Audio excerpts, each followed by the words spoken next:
नमस्कार, मैं डॉक्टर संगीता कुजूर आप लोगों के साथ फिर से चर्चा में भारतीय सामंतवाद पर। आर्थिक क्षेत्र में सामंतवाद पर हम लोग चर्चा कर रहे हैं। ग्रामीण अर्थव्यवस्था में क्या विशेषताएं थी? आमदनी का मुख्य स्रोत लगान था। लगान किसके रूप में लिया जाता था?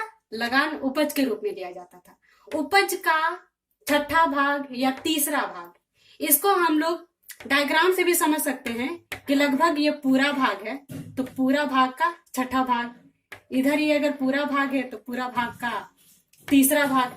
इसको अगर हम लोग परसेंटेज में देखेंगे तो 16.66 से लेकर 33.33% तक मान सकते हैं। लगान की वसूली अनाज के माध्यम से जो ली जाती थी उसको राजभोग, भागभोग या ऊपरी कर भी कहते थे। पूर्व मध्यकालीन भारत में अलग अलग राज्यों का जन्म हुआ था, तो इसकी जो सीमाएं थी वो भी सीमित होने लगी थी। इस तरह अब सीमाएं सीमित होंगी तो जमीन की जो अपनी परिधि थी वो भी सीमित होने लगी थी। क्योंकि भारतीय सामंतवादी व्यवस्था स्थानीय स्तर पर सीमित होने लगी थी, इसलिए शहर और गांवों के बीच संपर्क टूट रहा था। वो संपर्क कैसे टूट रहा था? गांव में जो भी प्रोडक्शन होता था, जो खेती व्यवस्था थी, जो भी जरूरतें थी, वो आपस में पूरा हो जाती थी। गांव के जो शिल्पकार होते थे वो पूरा कर देते थे, और ये जो आपसी लेन देन होता था वो अनाज के रूप में ही पूरा हो जाता था। इससे क्या हुआ कि जो भी प्रोडक्शन है वो बाहर नहीं जा पा रहा था और शहर और गांव के बीच संपर्क टूट रहा था। अब हम लोग नगर की विशेषता पर आते हैं। इसमें 4 प्रकार के जो प्रमुख नगर थे वही अस्तित्व में रह गए थे। उसमें कौन कौन से नगर थे?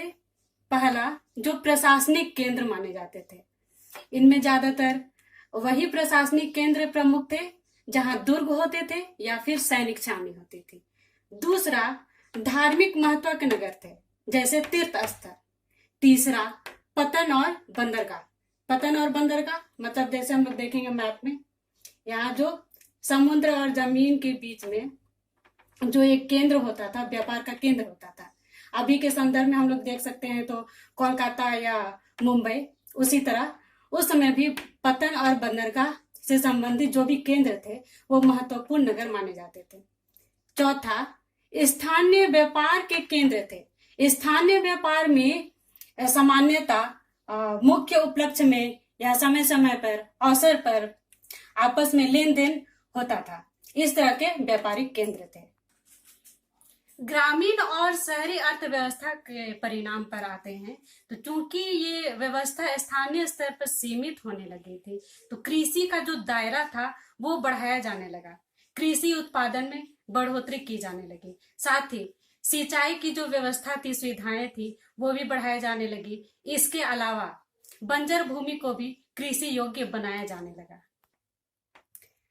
अभी हम लोग चर्चा कर चुके हैं, गांव और शहरों के बीच व्यापार की संभावना घट गई थी। क्योंकि व्यापार की संभावना घट गई थी, सिक्कों की कमी भी होने लगी थी।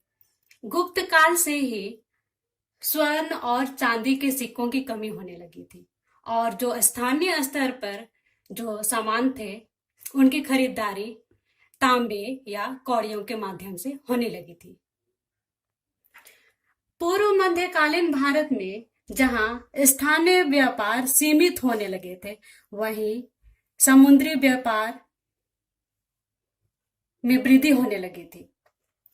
उस समय भारत के साथ जो सामुद्रिक व्यापारिक संबंध थे वो अरब और चीन के साथ था।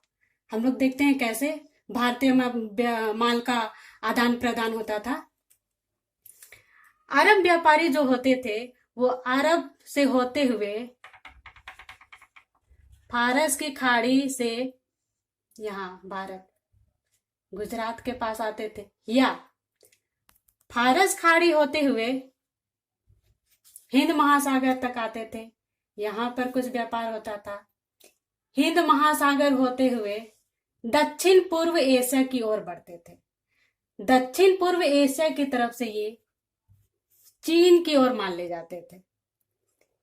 चीन के बाद ये जापान भी माल ले जाते थे। वहीं दूसरी ओर चीन का जो माल था वो भी दक्षिण पूर्व एशिया होते हुए हिंद महासागर या पूर्वी भारत की ओर जाता था। इसके बाद वापस फारस की खाड़ी। वहीं दूसरी ओर लाल सागर का रास्ता भी इस्तेमाल होता था।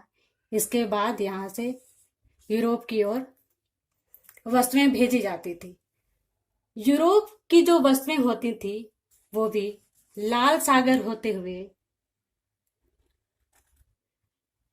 भारत के दक्षिण हिंद महासागर होते हुए में दक्षिण पूर्व एशिया की ओर जाते थे। तो इस तरह से भारत चीन और अरब के बीच स्थित था और भारत के साथ चीन और फारस के सामुद्रिक जो व्यापार था उसमें बहुत बढ़ोतरी हुई। इसमें भारत में गुजरात के चालुक्य और प्रतिहार वंश का बहुत महत्वपूर्ण योगदान रहा। दक्षिण में चोलों का बहुत महत्वपूर्ण योगदान रहा और पूर्व में पाल वंश का बहुत ही महत्वपूर्ण योगदान रहा। आर्थिक क्षेत्र में सामंतवादी व्यवस्था पर चर्चा करने के बाद हम लोग इस निष्कर्ष पर पहुंचते हैं कि पहला, यह करों पर आधारित व्यवस्था थी जिससे किसानों पर करों का बोझ बढ़ता गया। लेकिन दूसरी ओर चूंकि ये कृषि पर आधारित व्यवस्था थी इसलिए कृषि का विस्तार होने लगा और प्रोडक्शन बढ़ाने के लिए, उत्पादन बढ़ाने के लिए कृषि तकनीकों में वृद्धि की गई। दूसरी तरफ जहां स्थानीय स्तर पर व्यापार का ह्रास हुआ वहीं दूसरी ओर विदेशी व्यापार में वृद्धि हुई। इस प्रकार हम लोग देखते हैं आर्थिक व्यवस्था में सामंतवादी व्यवस्थाएं कुछ अच्छे परिणाम देती हैं और कुछ नकारात्मक परिणाम देती हैं।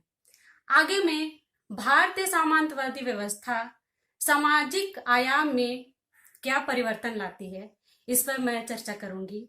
इसके लिए आप मेरे साथ चैनल में बने रहिए। आपको ये वीडियो अच्छा लगता है तो लाइक और शेयर भी कर सकते हैं।